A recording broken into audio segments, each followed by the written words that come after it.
Sir मेरा सवाल है गोदरेज कंज्यूमर्स पे, और मैंने इन्वेस्टमेंट पोर्टफोलियो है मेरा, ट्रेडिंग नहीं करता हूँ मैं। सो मैंने 4000 शेयर्स लिए हुए हैं गोदरेज कंज्यूमर्स के, और मैं एवरेज करते करते 1047 का मेरा प्राइस है। तो ये मेरा और मेरा लॉन्ग टर्म विजन है। और मेरा दूसरा सवाल है सर अशोक लेलैंड पे, 30,000 शेयर्स है मेरे एट 188 प्राइस। ये अशोक लेलैंड अभी आज फिलहाल में लिया है क्या आजकल में? जी सर, जी सर। ओके गौरव, सरवन जी, गोदरेज कंज्यूमर इन्होंने लिया है 1047 पे, 1047 पे, और अशोक लेलैंड 188 पे। इन्वेस्टर हैं, कोई ट्रेडिंग के लिए नहीं लिया है, लेकिन क्या इन्होंने सही प्राइस पे लिया है और इनको कब तक रुकना चाहिए, नजरिया क्या है?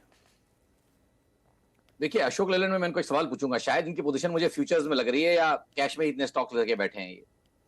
कैश में लिया है सर। कैश में जी। तो देखिए, एक short to medium term rally का ऑलमोस्ट टॉप बाय किया है आपने, जहां पे मुझे थोड़ा काफी ओवरबॉट लग रहा है, और एक रिएक्शन और एक बड़े न्यूज के साथ अब एक रिएक्शन भी आ गई है।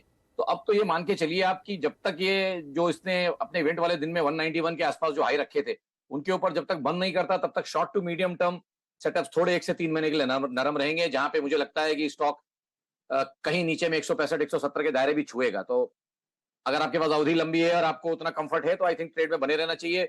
मेरे हिसाब से 158.40 का क्लोजिंग ओनली स्टॉप लॉस होना चाहिए उस ट्रेड पे, और ट्रेड पे बने रहें। बट ये मान के चलें कि 1 से 3 महीने थोड़ा सा आपको इसमें पेशेंस अशोक लेलैंड में बना के रखना पड़ेगा। और जहां तक रही गोदरेज की बात, यहाँ पे मुझे लगता है कि अभी तो स्टॉक में सेटअप्स अच्छे हैं, लॉन्ग टर्म दारों को पकड़ के चल रहा है। तो आई थिंक वो लेवल्स तकरीबन एक साइकोलॉजिकल 1000 मार्क के आसपास चल रहा है, उसको टेस्ट कर रहा है। बट आई थिंक जो इंपॉर्टेंट लेवल्स मेरे हिसाब से आ रहे हैं वो है 980 के, जहां पे इसके लंबे अवधि के एवरेजेस भी कहीं उसी एरियाज में पहुंच रहे हैं। तो जब तक 980 के ऊपर टिका हुआ है, यहाँ पे भी मेरा मानना है कि बायस पॉजिटिव ही रहेगा, और आप 980 के नीचे कहीं एक ट्रेलिंग ओनली एक स्टॉप लॉस लगा के रखें क्लोजिंग ओनली बेसिस पे, और इस ट्रेड में भी आप बने रहें। अरविंद जी, एक चीज बताइए कि 188 पे है, मान लीजिए 140 तक गिर गया, तो घबराहट होगी आपको? No sir, not at all. कितने समय तक आप इसमें रुकेंगे, साल बताइए? Sir 5 years.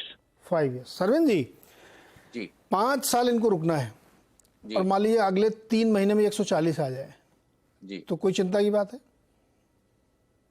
नहीं, उतने दायरे के हिसाब से, अगर जैसे मैंने बोला, इनके पास अगर पेशेंस है और जैसे ये बता रहे हैं कि इनको कोई तकलीफ नहीं होगी, तो आई थिंक जब उस लेवल का टाइम होराइजन है, तो वर्स्ट केस बेस्ट केस यहाँ देख लें कि भाई अगर मैं इसका 1-1.5 साल का वीवैप पकड़ूं तो मोटा मोटी 90-100 के आसपास, और उसके नीचे कभी ज्यादा गया नहीं है। तो 5 साल के दायरे से देखेंगे तो कहीं उस एंगल से समझ के चलना पड़ेगा कि भाई 100-120 के आसपास इसके बहुत ही स्ट्रॉन्ग लॉन्ग टर्म जो 3-4-5 साल वाले सपोर्ट्स की बात कर रहे हैं, उन एरियाज के आसपास कहीं रहेगा, क्योंकि उसी के आसपास आप देखिए जून 22 का लो भी तकरीबन 95-97 के आसपास था। तो आई थिंक उस एंगल से ट्रेड में बने रहें। फिर अगर इनको चिंता नहीं है उतनी डाउन साइड्स की, तो बने रहें, क्योंकि ऊपर में जिस दिन ब्रेकआउट करेगा और अच्छे टारगेट्स ऊपर में आएंगे, और जो एनालाइज्ड एक 12-13% जैसे अभी समीर अरोड़ा जी बात कर रहे थे कि उस तरह का एनालाइज रिटर्न्स की अगर इनको अपेक्षा है, तो आई थिंक 5 साल में यहाँ पे बनने चाहिए।